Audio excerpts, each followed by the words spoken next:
स्वागत है आप सबका।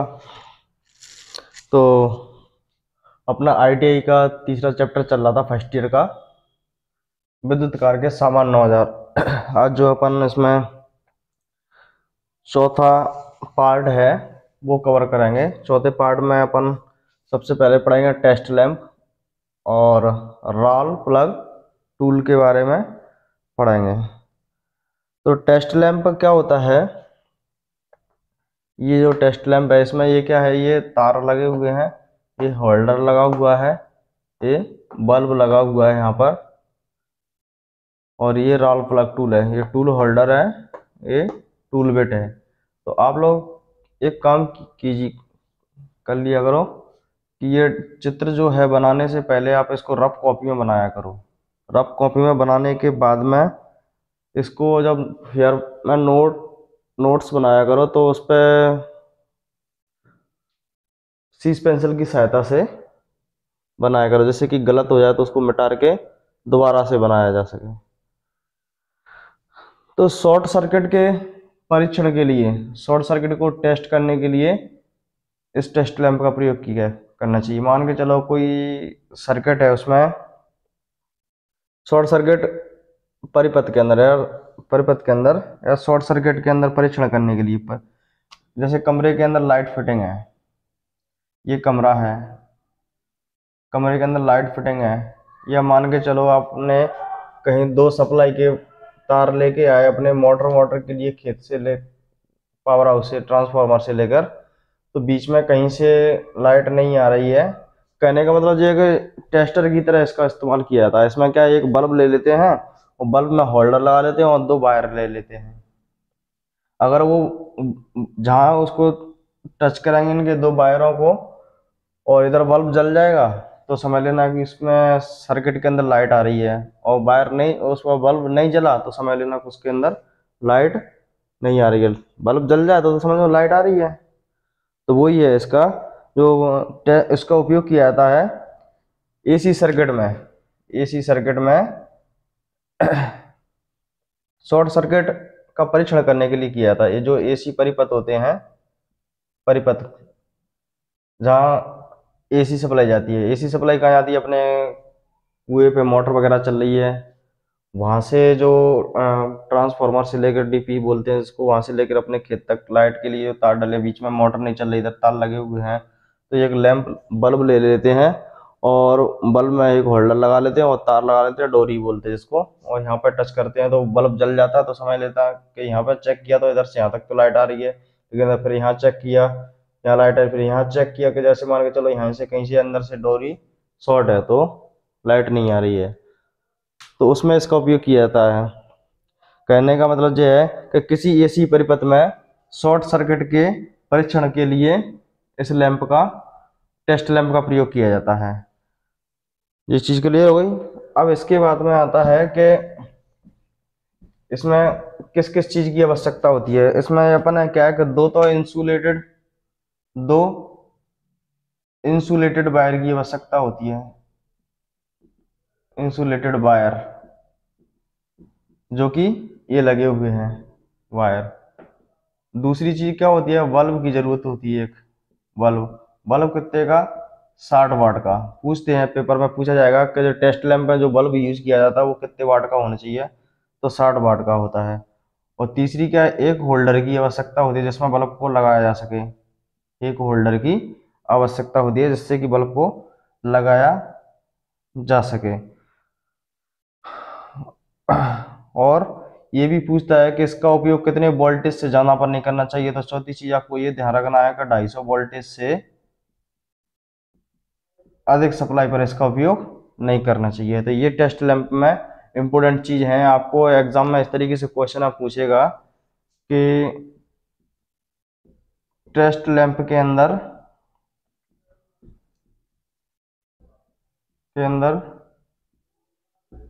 जो बल्ब लगाया जाता है वह कितने वाट का होता है। ऑप्शन में आपको मिलेगा 50 वाट, बी में मिलेगा 60 वाट, सी में मिलेगा 100 वाट। इस तरीके से ऑप्शन मिल जाएगा, तो आपको ध्यान रखना है कि 60 वाट का। और कितने से ज़्यादा उपयोग नहीं करना चाहिए, 250 से ज़्यादा इसका उपयोग नहीं करना चाहिए। तो ये चीज़ है, तो इसके बारे में मैं नोट कर देता हूँ, आपको अपने दिमाग में अच्छे से इस चीज़ को याद रखना है।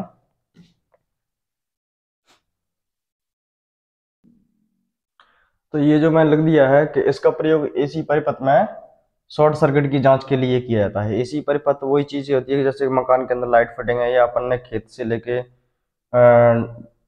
ट्रांसफार्मर तक जिसको बोलते हैं डीपी, वहां से लेके कोई तार वगैरह अपन ने डाला हुआ है, तो मोटर नहीं चल रही है, अपने बल्ब नहीं चल रहा है, तो एक टेस्ट लैंप बना लेते हैं। इसमें एक 60 वाट का बल्ब का उपयोग किया जाता है, शॉर्ट सर्किट की जांच के लिए किया जाता है। ये आपको ध्यान रखना है, शॉर्ट सर्किट के लिए की जांच के लिए किया जाता है। इसमें जो बल्ब उपयोग किया था, 60 वाट का बल्ब उपयोग किया जाता है।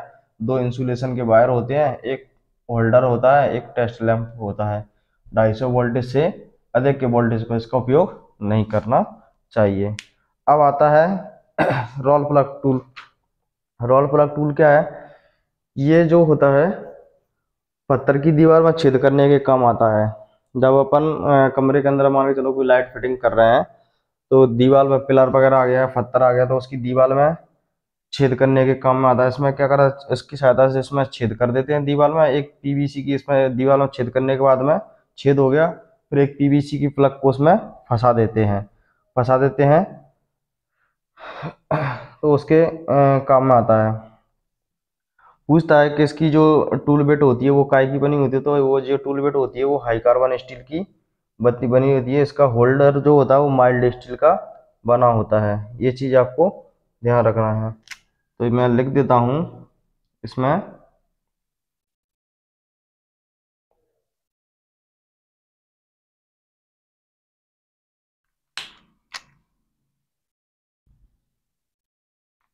यहाँ पे राल प्लग टूल में यह है, पत्थर की दीवार में छेद करने के काम में आता है। यह पत्थर की दीवार में छेद करने के काम आता है। क्लियर, पत्थर की दीवार में छेद करने के काम में आएगा ये।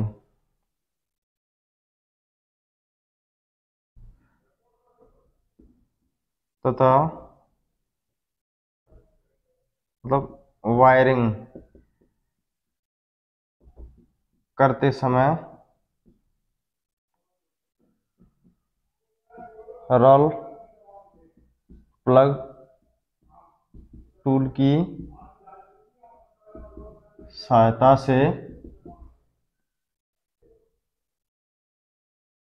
से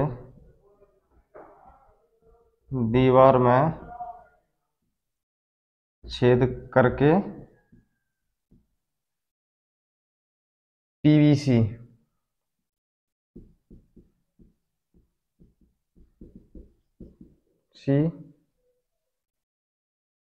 की स्लीप लगाकर पैच कस दिया जाता है, पैच कस दिए जाते हैं।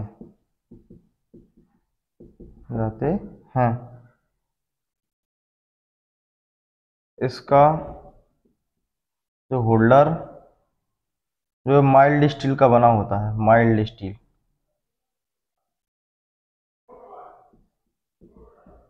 स्टील का बना होता है। इसकी tool bit high carbon steel की बनी होती है। ये चीज आपको ध्यान रखना है। इसमें क्या क्या ध्यान रखना है, पूछा जाए पेपर में आपसे कि पत्थर की दीवार में आप छेद करने के लिए किसका प्रयोग करेंगे, तो पत्थर की दीवार में छेद करने के लिए रोल प्लग टूल का उपयोग करेंगे। इसके बाद में वायरिंग करते समय क्या है, रोल प्लग टूल को की सहायता से दीवार में छेद करके पीवीसी की फुल फॉर्म पेपर में पूछ लेता है। तो पीवीसी की फुल फॉर्म है पॉलीविनाइल क्लोराइड, पीवीसी मतलब पॉलीविनाइल क्लोराइड। आप याद कर लेना, नोट कर लेना, पॉलीविनाइल क्लोराइड। इसका उपयोग जो करते हैं, इसका जो होल्डर होता है, ये जो होल्डर है वो पूछ लेगा पेपर में आपसे, तो आपको ध्यान रखना माइल्ड स्टील का बना होता है। इसकी जो टूल बिट होती है ये वाली, जो वो बनी होती है हाई कार्बन स्टील की बनी होती है।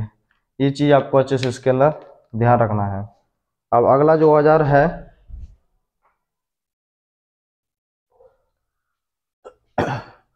अगला जो सामान्य औजार है माइक्रोमीटर।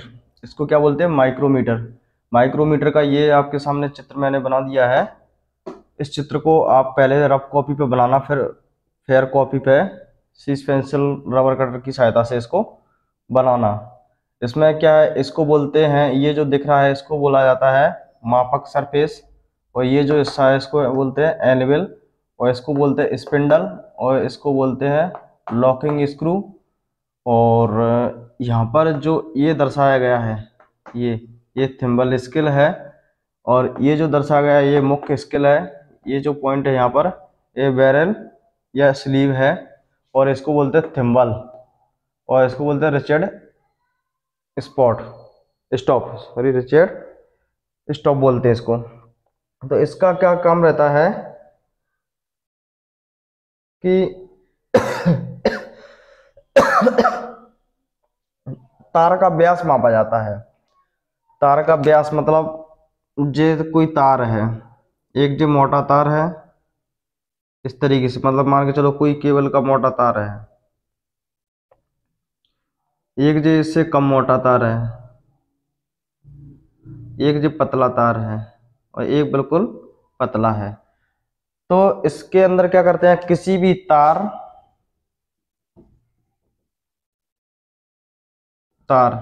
या किसी भी चादर, लोहे की जो चादर वगैरह होती हैं, तो किसी भी तार या किसी भी चादर का 1 mm का है, मतलब उसकी मोटाई व्यास, तो 1 mm के जो 100वें भाग तक की माप ली जा सकती है। 100वें भाग तक के 100वें भाग की माप ली जा सकती है आराम से। मतलब कोई इसका है 1 mm का है ये, तो इसका जो 100वां हिस्सा होगा उसकी भी माप ले लेंगे, किसके द्वारा, माइक्रोमीटर के द्वारा। इसका आपको विशेष ध्यान रखना है। अब बात करते हैं कि माप कैसे लिया जाए। जिस तार का अपना व्यास मापना हो उसको क्या करते हैं, सरफेस, जो मापक सरफेस है और स्पिंडल के बीच में उस तार को फंसा देंगे। जैसे ये है, इसकी अपन माप लेने तो इसको यहाँ फंसा देंगे। फिर क्या करते हैं, थिम्बल को घुमाते जाएंगे, इधर से थिम्बल को घुमाते जाएंगे, और जिस पर ये फिट बैठ गया, जिस माप पर ये सही प्रकार से फिट बैठ गया, तो इसके माइक्रोमीटर के जो स्केल होता है इस पर उसकी माप ले ली जाती है। सही माप क्या है, तो ये है। दोबारा से समझो क्या है कि जिस तार की हमें या जिसकी की भी माप लेनी है, तो उसको मापक सरफेस एवं स्पिंडल के बीच में फंसाया जाता है, फिर थिम्बल को घुमाया जाता है, और जिस पर ये सही प्रकार से फिट बैठ गया तो वो उसकी माप को कहाँ, माइक्रोमीटर के स्केल पे ले ली जाती है। ठीक है, माप की बात करें तो 1 mm के 100वें भाग तक की इसकी माप ली जा सकती है। किसी भी तार की, किसी भी तार या चादर की माप ली जा सकती है। तो इसकी जो थोड़ी जानकारी है मैं इसको नोट कर देता हूं आपको।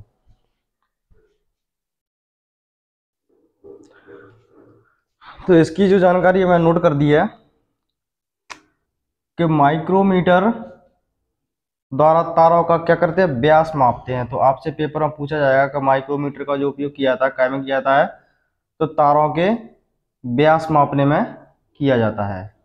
व्यास मतलब कोई तार मोटा पतला वो है। जैसे ये मान के चलो यही तार है, तो ये क्या है, इसका जो इसका इधर का हिस्सा दिख रहा है, ये क्या है, व्यास इसका। तो इसको मापने के लिए यही मान के चलो ये तार है, इसको यहाँ फंसा दो सरफेस के बीच में और स्पिंडल के बीच में, फिर इसको थिम्बल को घुमा दो, जिस साइज पर ये फिट बैठ जाए तो उसका जो माप है स्केल पे पढ़ लिया जाता है। तो इसके भाग इसके द्वारा मतलब माइक्रोमीटर के द्वारा 1 mm, मतलब मान के चलो जी अब मेरा 1 mm का वायर है, इस 1 mm में इसका 100वां हिस्सा मापना है। 100वां हिस्सा मान के चलो इसके हिस्से के टुकड़े किए जाए तो इसके 100वें हिस्से की भी माप ली जा सकती है। तो वही अच्छे से आपको ध्यान रखना है कि इसके द्वारा 1 mm के 100वें भाग की माप ले सकते हैं। 1 mm का कोई तार है उसके 100वें भाग के भी माप ले सकते हैं, ये भी आपको अच्छे से ध्यान रखना है। और जिस तार का व्यास या माप लेनी हो उसे सरफेस एवं स्पिंडल, सरफेस और स्पिंडल के बीच में फंसाकर क्या करते हैं, थिम्बल को घुमाते हैं, घुमाया जाता है।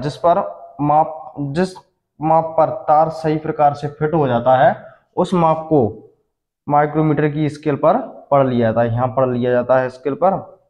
माइक्रोमीटर जो होते हैं यू आकार के होते हैं, ये आपको ध्यान रखना है। माइक्रोमीटर का जो अल्पतमांक अगर पेपर में पूछा है कि माइक्रोमीटर का जो अल्पतमांक होता है वो कितना होता है, 0.01 mm मतलब मिलीमीटर, या 0.001 सेंटीमीटर तक सूक्ष्मता में मापा जाता है। ठीक, माइक्रोमीटर जो होता है नट बोल्ट के सिद्धांत पर काम करता है।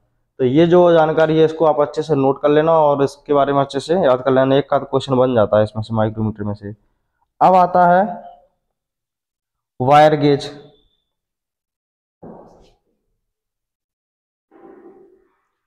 तो ये अगला जो उपकरण है आपके सामने वायर गेज है, SWG। SWG का मतलब होता है स्टैंडर्ड वायर गेज। इसके द्वारा भी क्या करते हैं, तारों का व्यास मापते हैं। जो इस तरीके का जो है आपको ये दिख रहा है इसको बोलते हैं क्या, स्टैंडर्ड वायर गेज। जो मैंने चित्र बनाया है ये इसी का चित्र बना हुआ है। इसमें क्या करते हैं, ये जो होता है वो स्टील का होता है और इसकी परिधि पर, ये इसकी क्या है, परिधि बोलते हैं इसको, इसको परिधि बोलते हैं। इसकी परिधि पर ये स्लॉट कटे हुए थे, ये देखो ये स्लॉट कटे हुए। इसमें क्या करते हैं, तारों को फंसा के इसका व्यास मापा जाता है। इस पर नंबरिंग डली हुई है, आप देखो गौर से देखो, इस पर जो है नंबरिंग डली रहती है। यहाँ पर देखो ये 1 नंबर, 2, 3, 4, 5, 6, 7, 8, इस तरीके से 9, 10, 11, 12, 13, 14, 15, 17, 18, 19, ऐसे करके 27, 31 और 32 तक ये दिख रहा है। तो इसमें क्या करते हैं, जिस तार को अपना व्यास मापना, व्यास मतलब उसकी मोटाई, तो उस तार को इसमें फंसा के देखते हैं, इस स्लॉट के अंदर फंसाया जाता है। पूछा जाए कि ये जो है वो बना काय का होता है, ये स्टील का बना होता है और इसके बीच में क्या है, स्लॉट कटे हुए थे हैं। इन स्लॉटों में क्या करते हैं, तार को फंसाया जाता है। जिस तार में ये स्लॉट में सही से फिट बैठ गया तो वही उसकी सही माप होती है। पूछा जाए कि वायर गेज का उपयोग क्या में करते हैं, तारों का व्यास मापने के लिए इसका उपयोग किया जाता है। इसकी स्टील का बना होता है और इसकी परिधि पर जो होते हैं स्लॉट कटे होते हैं। तो इसकी जानकारी मैं लिख देता हूं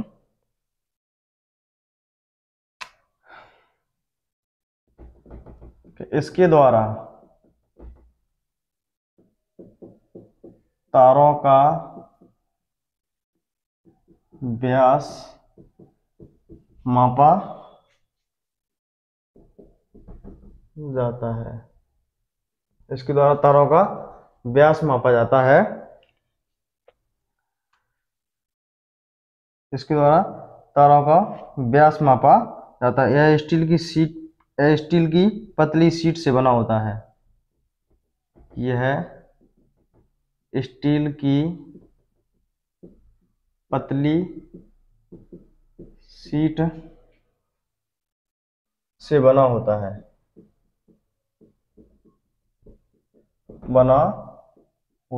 स्टील की पतली शीट से बना होता है।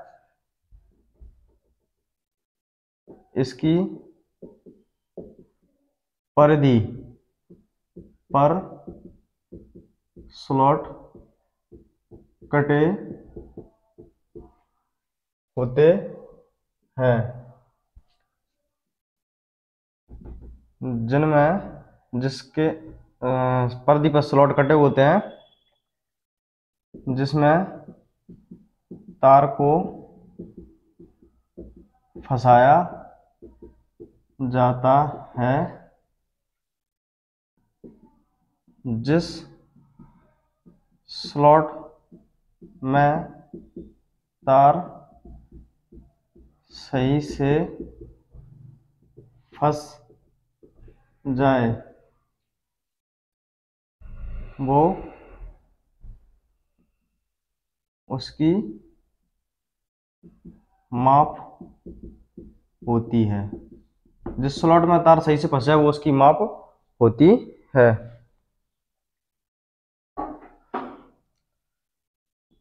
और इसके अंदर और भी क्या चीज़ है, और भी कुछ है पूछने लायक इसमें से। एस डब्ल्यू जी की फुल फॉर्म भी पेपर में आपसे पूछ सकता है कि एस डब्ल्यू जी का पूरा नाम क्या है। ये तो बहुत इंपॉर्टेंट ही क्वेश्चन है एस डब्ल्यू जी का। तो standard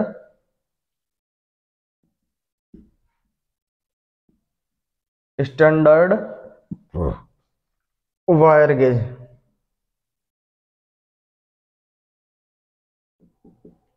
wire gauge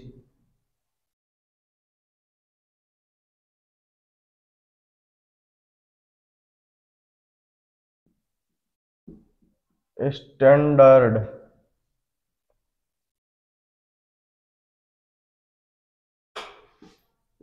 wire gauge.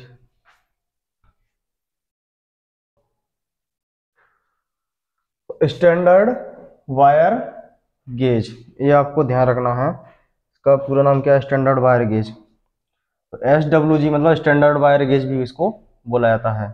तो आपको इसमें से क्या अच्छे से ध्यान रखना है कि कै के काम में आता है? तार का व्यास मापने के लिए। बना कै का होता है? स्टील की सीट पर बना होता है। इसकी पर्दी पर स्लॉट कटे होते हैं। जो स्लॉट कटे होते हैं जिसके बीच में तार को फंसाया जाता है। जिस स्लॉट में तार सही से फंस जाए वो उसकी माप होती है।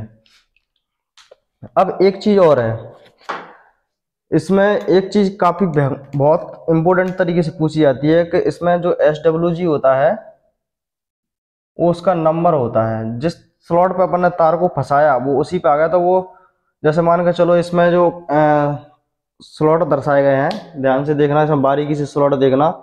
यहाँ से 1 2 3 4 ये आपको दिख रहे होंगे, 5 6 7। अपन ने जैसे मान के चलो मैंने ये 10 के स्लॉट में तार फंसाया है। यहाँ पे ये 10 के स्लॉट में फंसाया, इसमें ढीला गया।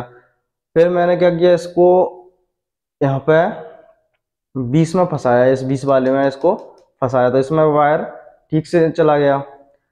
तो इसमें क्या होता है कि 20 में चला गया तो 20 एस डब्ल्यू जी का वायर हो जाएगा। 10 में अगर सही से फंस गया जी 10 में 10 एस डब्ल्यू जी का हो जाएगा। 15 के स्लॉट पे अगर सही से फंस गया तो 15 एस डब्ल्यू जी का वायर हो जाएगा। तो ये होता है कि जिसमें फंस जाए वो उसी उतनी ही एस डब्ल्यू जी का हो जाता है वायर। तो एस डब्ल्यू जी मतलब स्टैंडर्ड वायर के। तो एक चीज इसमें मेरे कहने का मतलब ये था कि कहने का मतलब ये था कि एस डब्ल्यू जी का मान जितना अधिक होगा वायर का व्यास उतना ही कम होगा। एस डब्ल्यू जी का मान जितना अधिक होगा वह वायर उतना ही पतला होगा एवं एस डब्ल्यू जी का मान जितना कम होगा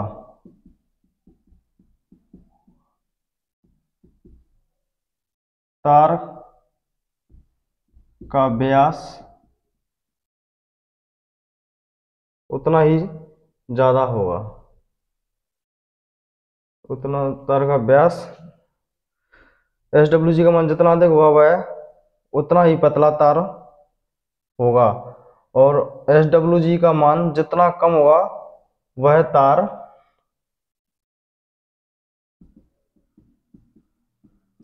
उतना ही मोटा होगा। उदाहरण के तौर पर मान के चलो आपके पास एक है 10 एस डब्ल्यू जी का, एक है आपके पास 15 एस डब्ल्यू जी का। ये दो तार हैं, ये दो तार है आपके पास, एक ये है। तो पूछा जाए कि इनमें से कौन सा तार मोटा हुआ, तो ये जो 15 दिख रहे हैं ये तार पतला होगा, और नंबर घटेंगे तो तार कैसा होगा, मोटा होगा। ऐसे ही मान के चलो आपके सामने ये कितना है, 25, यहाँ से 30 SWG का तार है, और एक है 20 SWG का।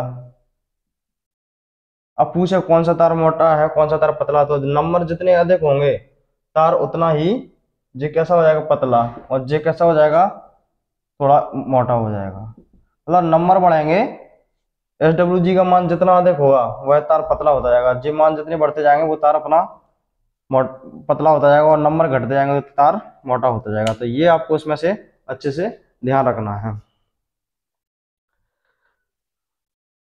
अब अगला जो उपकरण है उसके बारे में पढ़ते हैं।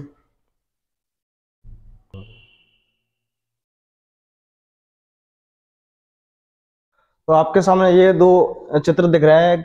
अगला जो औजार है जिमलेट एक औजार है।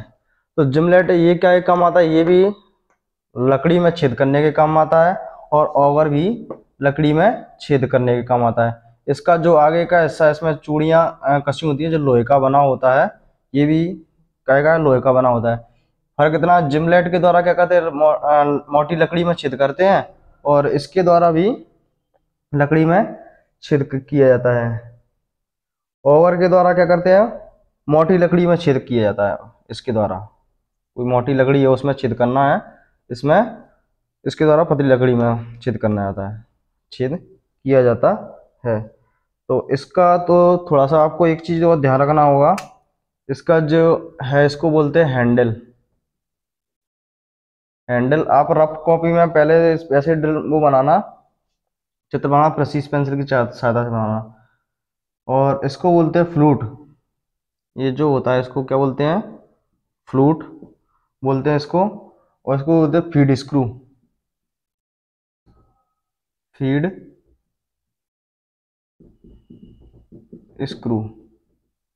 फीड स्क्रू इसको बोलते हैं, ये ध्यान रखना है, फीड स्क्रू।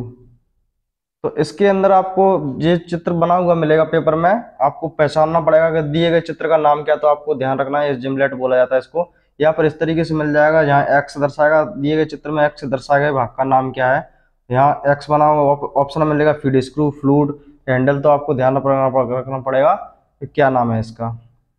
तो क्या है, इसके द्वारा लकड़ी में छेद किया जाता है, इसके द्वारा लकड़ी में छेद किया जाता है। इसके द्वारा क्या करता है, लकड़ी में छेद किया जाता है। छिद्र करने जो है, छिद्र करने वाला जो सिरा है, छिद्र करने वाला सिरा पेच की जो चूड़ियां हैं, चूड़ियों के समान लोहे का बना होता है। अगर आपसे पेपर में पूछ लिया जाए कि इसका जो छिद्र करने वाला जो सिरा है, जो पैच होते हैं ना, छोटे छोटे पैच होते हैं, तो उसमें जो चूड़ियां बनी रहती हैं, तो ऐसी चूड़ियां इसके अंदर निकली रहती हैं बाहर की साइड में। जो पूछा जाए कि बनी कहीं की होती है, कि लोहे की बनी होती है, आपको ये ध्यान रखना है कि लोहे का बना होता है। पेच के समान इसकी चूड़ियां होती हैं, लकड़ी में छेद करने के काम में आता है। ये हैंडल हो गया, ये फ्लूट हो गया, ये फीड स्क्रू हो गया। अब आता है ऑगर, इसको क्या बोलते हैं, ये ऑगर है, इसको बोलते हैं फीड स्क्रू। ये हो गया, ये क्या हो गया, फीड स्क्रू। आपको इसका भी अच्छे तरीके से नाम ध्यान रखना है। ये हो गई कटिंग एज, इसको बोलते हैं कटिंग एज। इसको क्या बोलते हैं, कटिंग एज बोला जाता है। तो इसमें सॉरी एक मिस्टेक हुई थी, यहाँ पे जिमलेट लिखना था, वो फिमलेट मैंने लिख दिया था, तो जिमलेट है। तो उसके द्वारा लकड़ी में छेद किया जाता है। सिरों, इसका जो सिरा होता है वो पेच के समान होता है, चूड़ियाँ मतलब पेच के समान होती हैं, लोहे का बना होता है। और अगर ये हो गया इसका फीड स्क्रू, और ये हो गया कटिंग एज, ये हो गई इसकी बॉडी। इसका क्या काम होता है, मोटी लकड़ी में छेद करने के काम आता है। अगर नॉर्मल आपसे पूछे कि किसी लकड़ी में छेद करने के लिए किसका उपयोग किया जाता है, तो आपको जिमलेट का। अगर स्पेशल नाम लेके पूछ ले कि मोटी लकड़ी में छेद करने के लिए किस औजार का उपयोग करेंगे, तो औजार का उपयोग करेंगे। ठीक है, अब इसके अंदर और ना जंग से बचाने के लिए इस पर ऑयल वगैरह लगाना चाहिए। यहाँ पे दोनों के लिए है वो, जंग से बचाने के लिए ऑयल या ग्रीस वगैरह लगाना चाहिए। ये चीज आपको ध्यान रखना है इसके अंदर। और जब इसका प्रयोग कर रहे हैं तो हैंडल में ये सही से कसा है या नहीं कसा, इस चीज का भी आपको थोड़ा ध्यान रखना। अब इसमें पेपर में पूछ लेगा कि दिए गए चित्र का नाम क्या है, तो आपको इसका दिमाग में एक एक पार्ट का नाम भी आपको अच्छे से याद रखना है। ठीक है, मिलते हैं फिर नेक्स्ट वीडियो में।